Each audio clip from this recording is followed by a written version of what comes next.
You cannot retain a true and clear vision of wealth if you are constantly turning your attention to opposing pictures, whether they be external or imaginary. Do not tell of your past troubles of a financial nature, if you have had them. Do not think of them at all. Do not tell of the poverty of your parents, or the hardships of your early life.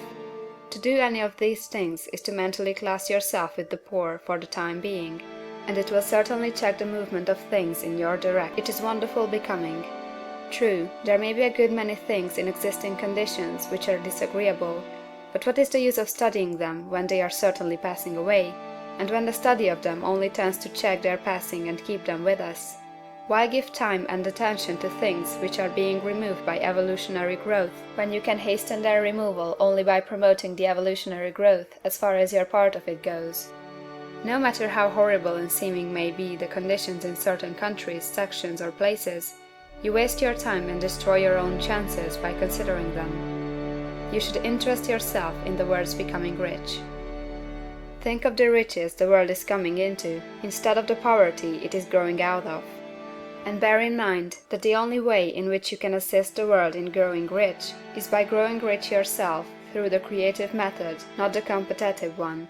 Give your attention wholly to the riches. Ignore poverty. Whenever you think or speak of those who are poor, think and speak of them as those who are becoming rich, as those who are to be congratulated rather than pitied. Then they and others will catch the inspiration and begin to search for the way out.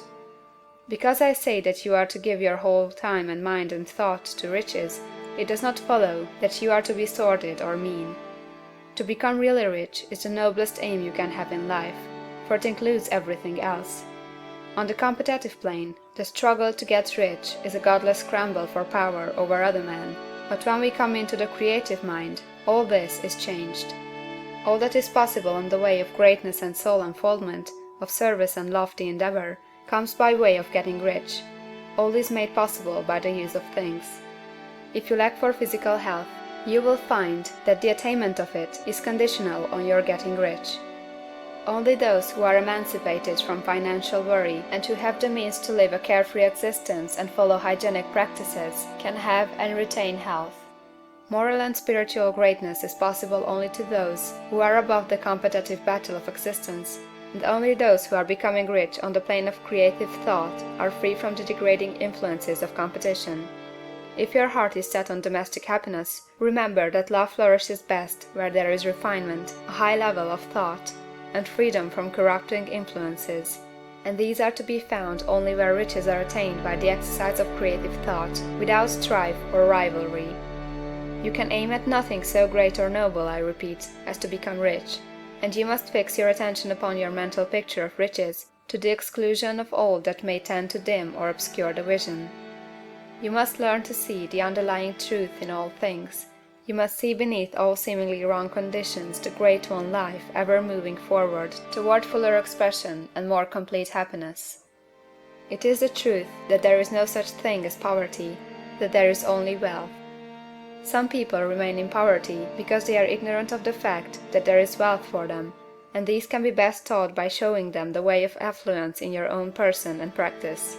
Others are poor because, while they feel that there is a way out, they are too intellectually indolent to put forth the mental effort necessary to find that way and by travel it, and for these the very best thing you can do is to arouse their desire by showing them the happiness that comes from being rightly rich.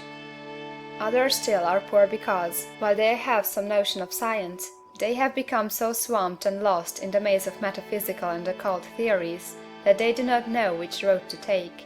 They try a mixture of many systems and fail in all.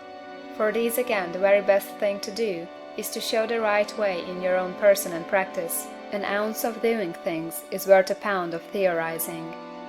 The very best thing you can do for the whole world is to make the most of yourself. You can serve God and man in no more effective way than by getting rich. That is, if you get rich by the creative method and not by the competitive one. Another thing, we assert that this book gives in detail the principles of the science of getting rich, and if that is true, you do not need to read any other book upon the subject. This may sound narrow and egoistical, but consider, there is no more scientific method of computation in mathematics than by addition, subtraction, multiplication, and division. No other method is possible. There can be but one shortest distance between 2 points. There is only one way to think scientifically, and that is to think in the way that leads to the most direct and simple route to the goal.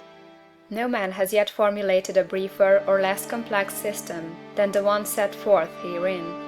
It has been stripped of all non-essentials. When you commence on this, lay all others aside. Put them out of your mind altogether. Read this book every day, keep it with you, commit it to memory, and do not think about other systems and theories. If you do, you will begin to have doubts, and to be uncertain and wavering in your thought, and then you will begin to make failures. After you have made good and become rich, you may study other systems as much as you please, but until you are quite sure that you have gained what you want, do not read anything on this line but this book, unless it be the authors mentioned in the preface. And read only the most optimistic comments on the world's news, those in harmony with your picture. Also, postpone your investigations into the occult. Do not dabble in theosophy, spiritualism, or kindred studies. It is very likely that the dead still live and are near, but if they are, let them alone. Mind your own business. Wherever the spirits of the dead may be, they have their own work to do and their own problems to solve, and we have no right to interfere with them.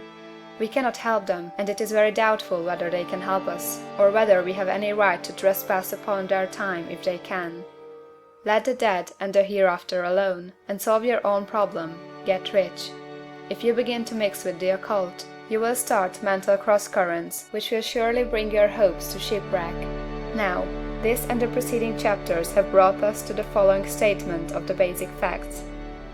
There is a thinking stuff from which all things are made, and which, in its original state, permeates, penetrates, and fills the interspaces of the universe.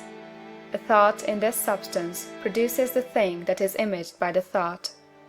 Man can form things in his thought, and, by impressing his thought upon formless substance, can cause the thing he thinks about to be created. In order to do this, man must pass from the contemplative to the creative mind. He must form a clear mental picture of the things he wants, and hold this picture in his thoughts with the fixed purpose to get what he wants, and the unwavering faith that he does get what he wants, closing his mind against all that may tend to shake his purpose, dim his vision, or quench his faith. And in addition to all this, we shall now see that he must live and act in a certain way.